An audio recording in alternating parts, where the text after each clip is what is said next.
ভূমিকা ছাড়াই কথা শুরু করছি। সর্বপ্রথম মহান আল্লাহ তাআলার দরবারে শুকর আদায় করি। আল্লাহ রাব্বুল আলামিন বহুদিন পরে হলেও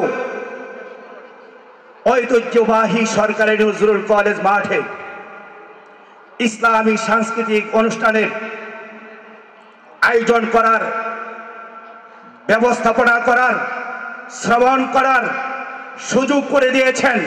এই জন্য একবার প্রাণ খুলে কৃতজ্ঞতা প্রকাশ করি, সকলে বলি আলহামদুলিল্লাহ।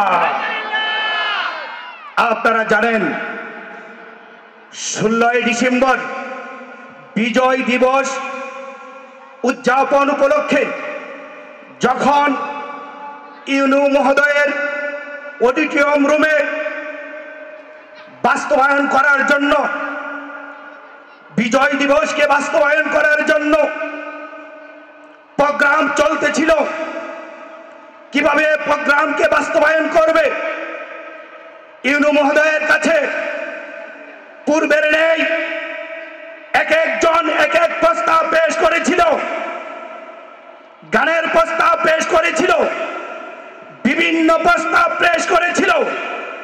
এই বাংলাদেশ মুসলমানের দেশ, এই বাংলাদেশ আলেম ওলামাদের দেশ। এইটা মানুষকে স্মরণ করে দেওয়ার জন্য আমি আমার ইসলামী আন্দোলনের পক্ষ থেকে প্রস্তাব করেছিলাম। এই বাংলাদেশ স্বাধীন হয়েছে, মুক্ত হয়েছে, এখন থেকে ইসলামী সংস্কৃতির মাধ্যমে, কোরআন তেলাওয়াতের মাধ্যমে যারা এই বাংলাদেশের জন্য জীবন দিয়েছে, মা বোনদের ইজ্জত রক্ষা করার জন্য জীবন দিয়েছে, দেশকে স্বাধীন করার জন্য বুকের তাজা রক্ত ঢেলে দিয়েছে, তাদের রুহের মাগফিরাতের জন্য ইসলামী সংস্কৃতির মাধ্যমে, কোরআন তেলাওয়াতের মাধ্যমে, সূরা ইখলাস ফাতিহার মাধ্যমে দোয়ার অনুষ্ঠানের ব্যবস্থা করা হোক। প্রিয় উপস্থিতি, তখন যারা ওই মিটিংয়ের মধ্যে অবস্থিত ছিলেন, বিএনপি ছিলেন, অন্যান্য সকল ধর্মীয় রাজনীতিবিদ, প্রশাসন কর্মকর্তা সহ সকল ধরনের নেতৃবৃন্দ এখানে উপস্থিত ছিলেন। তখন এক বাক্যে সকলেই বলেছিল, হুজুর যে প্রস্তাব করেছে এই প্রস্তাব ঠিক আছে, সকল ধরনের লোক ওই অনুষ্ঠানে, ইসলামী সংস্কৃতির অনুষ্ঠানে অংশগ্রহণ করতে পারবে। আর এইরকম অনুষ্ঠানই আমাদের এই বাংলাদেশে আলেম ওলামাদের দেশে করা উচিত, কি বলেন ঠিক কিনা?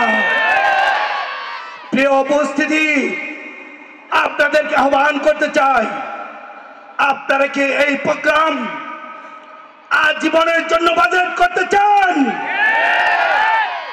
যদি আজীবনের জন্য বাজেট করতে চান, আমি ত্রিশালের ইউনু মহোদয়কে বলবো, আপনি যেহেতু একদিন না একদিন চলে যাবেন, এই ত্রিশালের জমিনে যখনই 16 ডিসেম্বর আসবে, এই ইসলামী সাংস্কৃতিক অনুষ্ঠান যেন প্রতি বছর বাস্তবায়ন হয়, এরকম প্রতিজ্ঞা করে আপনি আমাদেরকে উপহার দিয়ে যাবেন, কি বলেন ঠিক কিনা?